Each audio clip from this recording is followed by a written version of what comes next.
Hi guys, it's Kamil here, and I'm coming to you with Salman Rushdie's Quixote. My story with Rushdie goes way back. I picked up his Midnight Children numerous times. First in English, and then when I dropped it for the second time, I decided that I should sacrifice my snobbish vow to read English literature in English and fall into warm arms of my mother tongue. So I picked it up in Polish. The result, though, was as disgraceful as I put it down after 150 pages. Yes, you are right, due to that I have this novel in numerous copies, all of them unread, as every single time I was overwhelmed with the number of stories in this book. It felt crowded. Recently, when Quixote was already out and widely talked about, I thought once again that I wanted to know The Midnight Children. This is one of the most important works of modern literature. I realized that maybe an audiobook will work.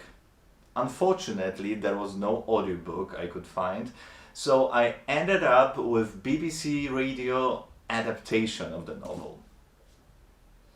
Listening to it, I was constantly struggling with juxtaposition.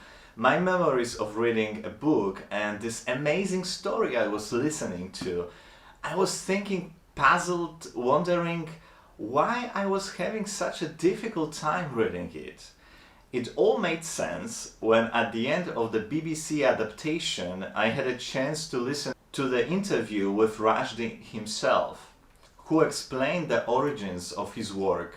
He referred to his years as a student at Oxford, where he read A Passage to India by Ian Foster, in which he saw India that was very different from his experience of his life in Mumbai. He asked himself a question of why is it so, and he realized that for him the first impression of India is this immense sea of people, so he tried to transfer that feeling to the book, where he created subplot after subplot, sub-story after sub-story, to the point when the main line of the narration needed to almost push its way through that sea of stories to evoke in the reader the impression of him going through that crowd of human stories. It all made sense then. As a side note, A Passage to India must be a very crucial work of literature for Rushdie, as this novel is also referenced here at one point.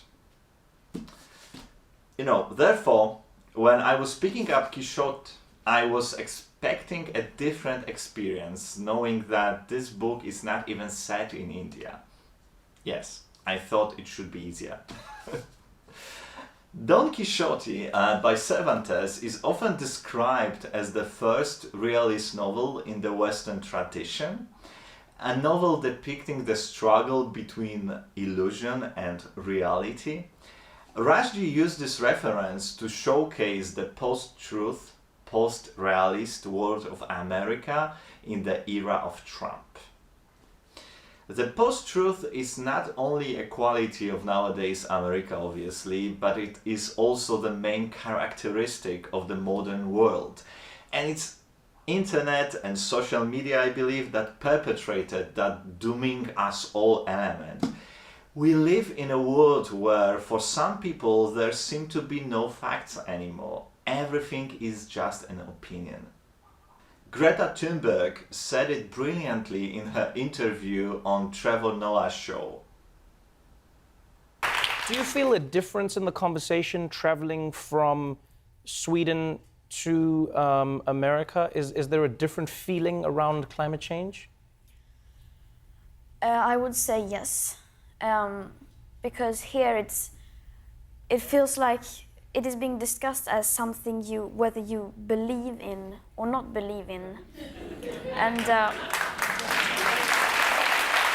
where I come from, it's more like it's a fact. Working on this review, I reminded myself of the video from Jubilee I watched today, and it's about incel community. Incel stands for involuntary celibate. This is an online community where horny guys that cannot get laid come together to plot against women, as they believe they are entitled to them. Seriously, one of their demands is for government to issue wives. Handmaid's Tale? In this video by Jubilee, one of the representatives of this community answers questions of various people that came basically off the street. Please look at this next 2 minutes. Since women of color or just women in general have been oppressed by certain systems and other oppressed communities, especially LGBTQ+, all those don't really fit with the spectrum that incels or you have been talking about. So why do you think your method of thought would help fix what we have today? I probably wouldn't view the things that you might view as oppression. I have a feeling. I would view it more as how we treat children that we love. We control them, but we control them lovingly, not as a slave, not as we're forcing them to do things against their will. I would view it more as a loving domestic thing in the past. And I would say that if we were to do it in a civilized way, maybe in a more, even a Christian way, even though I'm not really advocating for a certain religion or ideology, I would assume that women would probably be happier. And I wouldn't just assume that blindly, I would assume that based on the data that I have seen. What data have you seen that has brought you to this conclusion? Because I'm now curious where I can get this data from. I couldn't reference it offhand, but I believe there was a study that I can't remember the name of it off the top of my head. Okay. I couldn't reference it offhand. I believe there's a study. And that is the basis of his scientific conclusion. The data supporting his very radical views, subjugating more than 50% of the Earth's population to the lesser category of humans. There's the data that I cannot even reference. I don't remember the name off the top of my head. What the hell? And this guy doesn't strike me as intellectually lacking. And that's probably the most terrifying. You know, nowadays people tend to believe more in the ideas complementing their anxieties and rage than those that come from the scientific consensus. Let me use scientific consensus in an example. Let's take a guy like me. I'm not a scientist. I have a master in law and also I have a master in political science. And due to my work and professional certification, I also know quite a bit about corporate finance and economy. However, as said, even though I read quite a bit, I am not a scientist. Therefore, knowing that my knowledge about physics, geology, meteorology, nature in general is on a super basic level, and since there's a consensus of science that we have a global warming, that there's a climate crisis creeping in, I take it as a fact, as I'm logical enough and not self-righteous enough to think that just because I read a few articles by dubious authors on the internet, I'm equipped in knowledge enough to argue with people who spend their whole lives working on the subject. For God's sake. Unfortunately, that type of conclusion is foreign to a huge group of people nowadays. You know, my lovely, and really, he's a lovely human being, hairdresser, was explaining to me the other day that Earth is just as every living thing. It goes through various stages of change, you know. Once it's warmer, the other time it's colder, and it's too big of an environment not to heal itself. He's a hairdresser. He's even farther from the science than I am. And he just concluded that the scientists are wrong. Nowadays, we seem to believe we are entitled to an opinion on every subject, which is still fine. But we went farther. We believe that this opinion is as valid as the one of the people holding scientific titles, people who studied their field all their lives. But this is a topic for a different video, but I would love to talk about it more, as I find it really fascinating. Before I go back to Rushdie though, there's a book, a brilliant one, I've read early last year that I forgot about setting up my ranking of top non-fiction books that I've read in 2018. This book is titled Fake News: The Media versus the Mighty from Henry VIII to Donald Trump. The last chapter talks about the revolution that social media brought to the definition of information.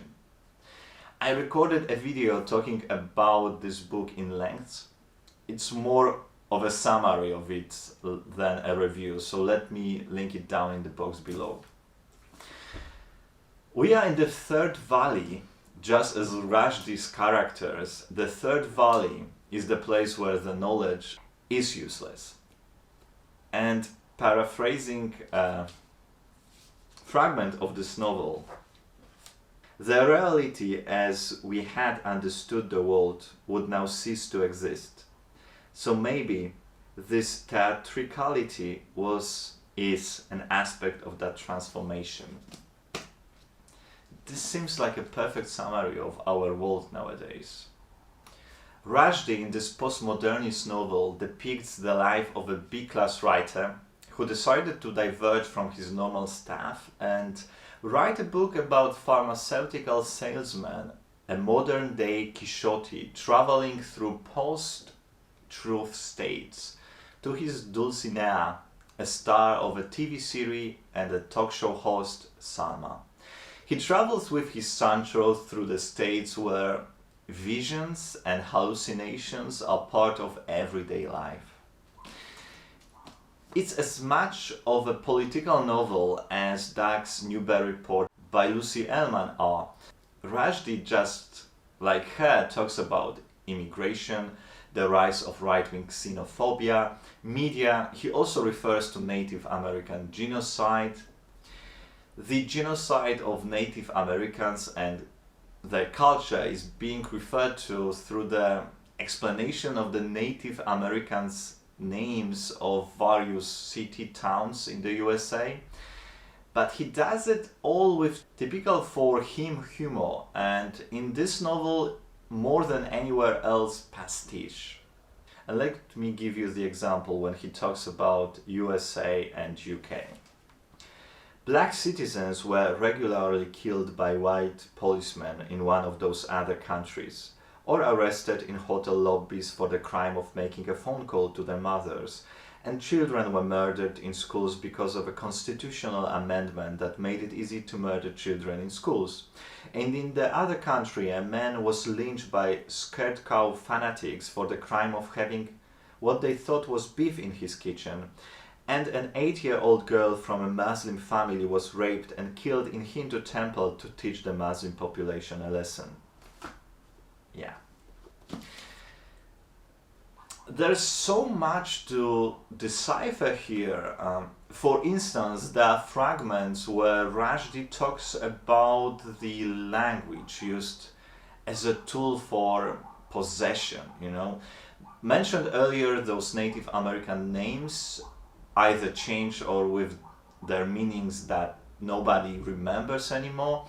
Then addressing it in a fragment where by naming the places, the cities that the characters go through, the situation normalizes and the characters can continue the journey on more realistic terms.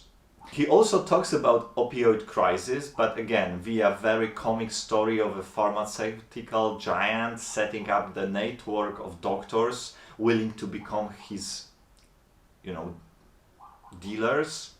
I understand that this type of writing where everything is served with a humor and pastiche is not to everybody's taste, but I do believe it's done with a sense of good taste here. It's not overdone and it really makes one laugh quite a bit, while at the same time stop and think. And just because of that, the very serious book in terms of its topics is digested so lightly. As a side note, another brilliant novel that talks about opioid crisis, but in a wider aspect and definitely in more serious and more poetic ways, is On Earth We Briefly Gorgeous by Ocean that I read recently. Yes, I guess you've heard about that one. Next, let's talk about the language of Quixote. Rushdie's style in this novel is very accessible due to the already mentioned humor and the adventurous aspect of a storyline, but he's a writer that is a master of his language. Let me read you a paragraph. And please pay attention to how he plays with homonyms. He was seen in the gardens only at prayer times. He prayed 5 times a day, as truly religious people do, and also people in serious need for divine forgiveness. When he brought his little prayer mat, rolled up to the edge of sunken pond, unrolled it, faced toward Mecca, and got down on his knees. But as must now regretfully be revealed, he prayed as often as he prayed. On this weekend afternoon, as Salma headed for a refrigerator, Salma was his granddaughter. And in a moment when no praying eyes were around, no servants, chauffeurs, and security staff, he emerged from a shadow, grinning like a demon, took hold of both her wrists, pulled her toward him, and kissed her with a great force, twice, the second time, as has been said, with his tongue. This is a novel showcasing Rushdie's incredible orientation in the world of literature, but what was surprising to me, in the world of pop culture too. We have references to Heavyweight Moby Dick or Lolita, but also to Girls, the show by Lena Dunham, Men in Black with Will Smith, or Real Housewives of Something.